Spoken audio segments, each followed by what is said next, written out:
Okay, so this is day 2 of vlogging attempt, and I'm gonna give this a go. I'm just looking at the time, even though it's on my computer.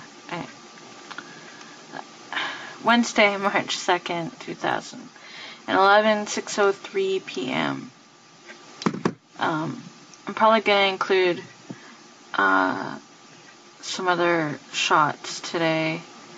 Not shots, some video. My cats. I did actually go outside today. I went and mailed a book. It was another Louise L. Hay book. I know it's dark in here. Sorry, guys. Or, you're welcome. Sorry, I forgot to look at the webcam. I was lent You Can Heal Your Life like a few years ago by a very good postcard friend, and I mailed it back to her today. And I had bought this book recently, not long ago, and I'm reading it. It's good timing because one of my goals is to learn how to love myself. And I have a lot of negative thought patterns. I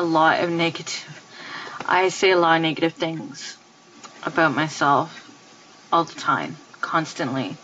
And what you hear me say is not even close to what goes on in my head. So I've watched vlogs. I watched All Natural. I can relate to you. I actually had the same diagnosis. One of the things I had a very hard time in my 20s. I also had great moments. It's one of those things, you know. I loved my first love, and I had great experiences going across the states on a Greyhound, and I started to really learn more about myself and my interests and my beliefs.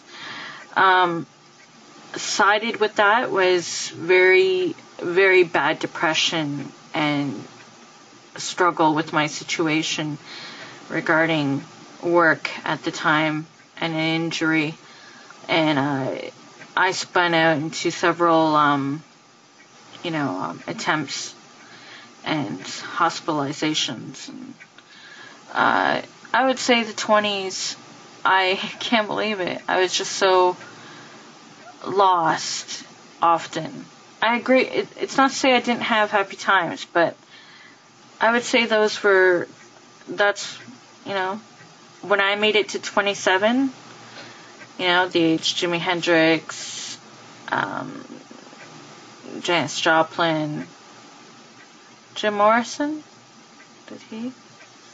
Kurt Cobain, something like that. When I hit a certain birthday, something like that, I celebrated. I was in that. I didn't celebrate in drinking or anything. I was like, I'm alive. Not because I put myself in their category. It was more like, it seems to be the age where many of us just would give up. I've got file folders on Sylvia Plath and Ted Hughes, and I've still got part of that time period with me. And I am probably going to have to deal with depression, and anxiety is the big one, fear. For a long time, it's not going away. I've tried no medication for the anxiety, and agoraphobic recluse, I get bursts. And my thoughts, I will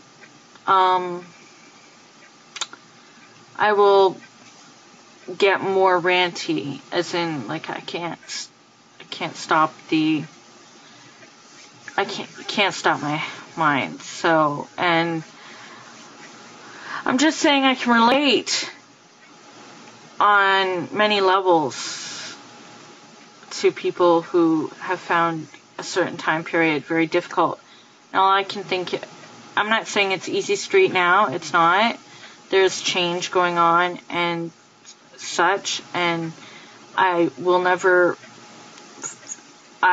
resolved that I will never fit the ideal of what society tells me I should be or do, which is actually a positive thing. That's been one of the things to help me out, actually, is to stop, is to try to, I'm not saying I've succeeded, but to stop thinking that I have to do and be, or that my life has to fit a certain pattern. The patterns that I have, though, I mean, I can understand a lot of hurt and anger and resentment. Of course, how many of us don't have abuse in our childhood or some sort of neglect or something that happened that has impacted us devastatingly. And I've even had to face one of my abusers in adulthood, in my 20s. And still there was no acknowledgement of what that person did to me. And I'm thinking, well, in this book is basically, it's about loving yourself and all the things that can help you do it, and trying to change those negative thought patterns, which is talked about often in therapy. I mean, distorted thinking and trying to combat a negative thought with something positive. Affirmations, every counselor or therapist I've ever had has tried to get me to do affirmations. And I'm like, this is crap. Like, what? I love myself and I'm just going to love myself. It's that easy? I don't think so. And it's not that easy. But I am giving them a try again, because for all the time I've put into saying, you're fat, you're ugly, you're worthless, no one really loves you, you're never going to accomplish anything, why are you bothering to write, you're no good, you're fat, which, yes, that did happen, I became fat, what do you expect? All the time put into saying these things that are so hurtful to myself, when why not try and reprogram it? Why not try the affirmations? They sound hokey, but that's because I'm not used to hearing it. Me inside myself does not accept that I'm fine the way I am, that I am okay, that this is okay to be me, that I have permission to be happy. I'm not used to hearing that. You're not used to hearing that if you've ever been hurt. And generally we take it into adult hurt and we continue to hurt ourselves or hurt other people because that's what we know. And I'm in my 30s now, and I'm still young by many people's sayings, but for me, I feel like I lost a whole decade. A whole decade was lost for me, of maybe not because I'm learning, but it feels like I lost a decade, and I don't want to lose another one hating myself. So this year I'll turn 33, and I figured that what I'm embarking on now will take me the rest of my life. But I am starting, I'm going to forgive myself for not being perfect or what I think I should be by any standard. And I'm going to learn to love myself. Gosh darn it. So all the negative things I've put into me, I'm going to have to do this slow process of putting positive things into myself. Because there's no other way, really, that I'm going to make myself happier or make my life more fulfilling and complete for myself if I don't give this a shot. I don't expect this to be easy because I've got layers of crap. Yeah. So I don't know about the whatever, I'm not saying that this book, go out and get it or anything. I think you find I was given a book related a few years ago and I wasn't ready. Now I'm getting this and you pick what you choose. It's like anything, like if you're going into Zen, philosophy, Buddhist philosophy, or anything, or whatever you're looking into. The things come to you when you're ready. Sometimes it comes to you too soon, and then later on you pick up on it later. And it is when you're ready to use it. When the student's ready, the teacher comes, right? This correlated with one of my goals, was to love myself. So this book has a lot about that. And I'm going to work on it. Because why do I have to hate myself? Why? Why do I have to hate myself? Why can't I enjoy whatever time I have here? I don't know how long I'm here for. No, things didn't go a certain way, but this is how it is, and I'm okay. I'm here. I am responsible for how I am now. Or I can be. Doesn't mean that what happened didn't happen. All the things that have happened. But it does mean that right now is what matters. So right now is what I'm going to try to do. I share that thought. So I've been... you know what? I should talk about one thing per day.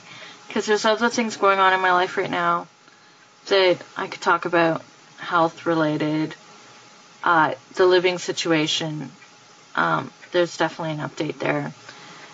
Like living in this apartment. I'm staying here, but someone else isn't.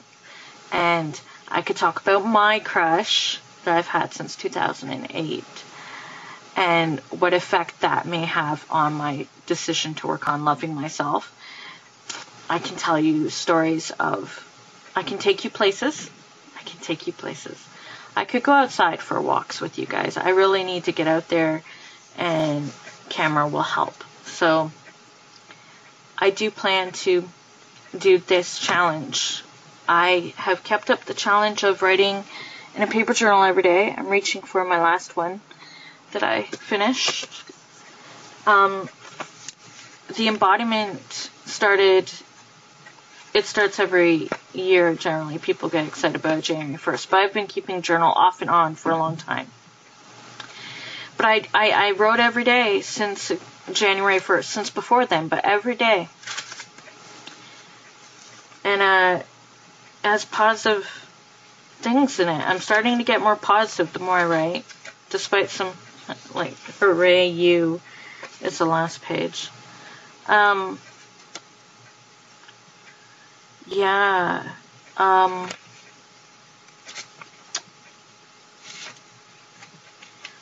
Anyway, some things in life you can't control. See, I'm a text journaler, as people would say. See, wall-to-wall scrawl. But I'm trying to be more creative. But that's just mostly just paste-ins. I don't know. I need to learn collaging and art.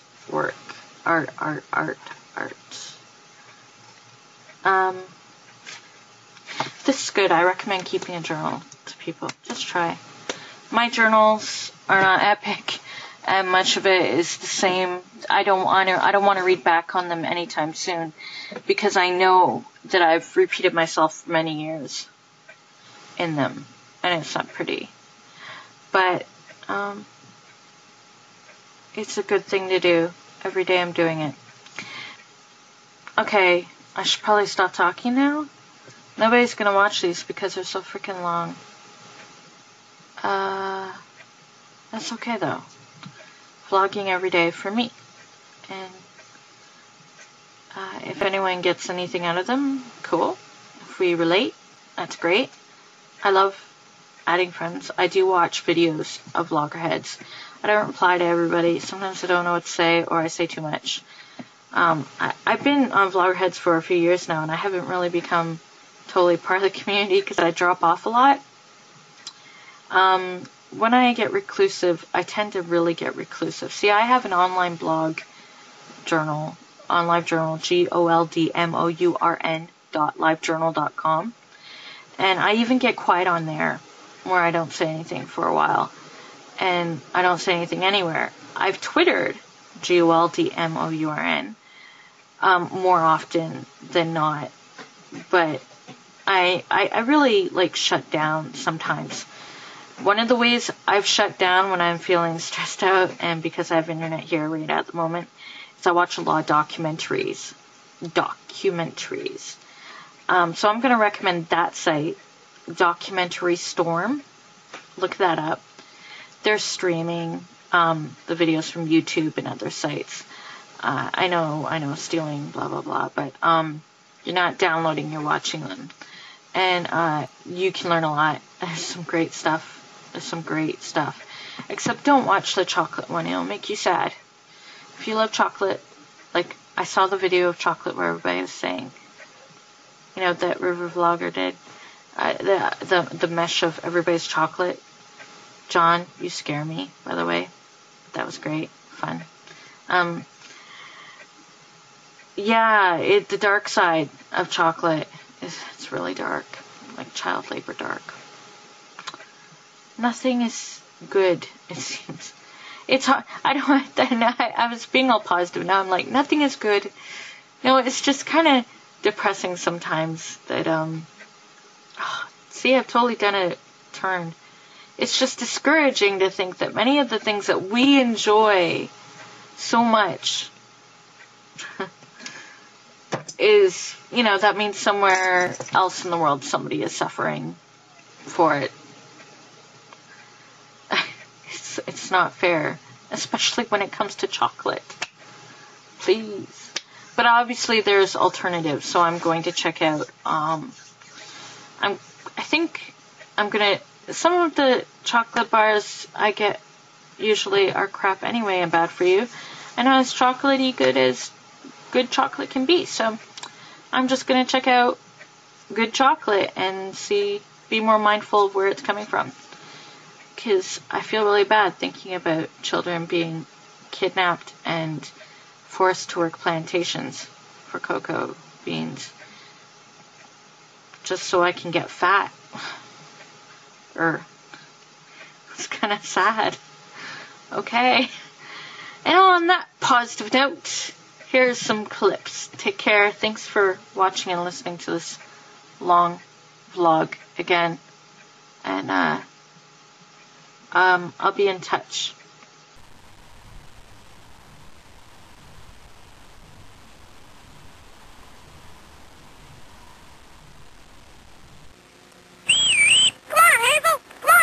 How good are the sound movies you can make with a Kodak Ectosound movie camera?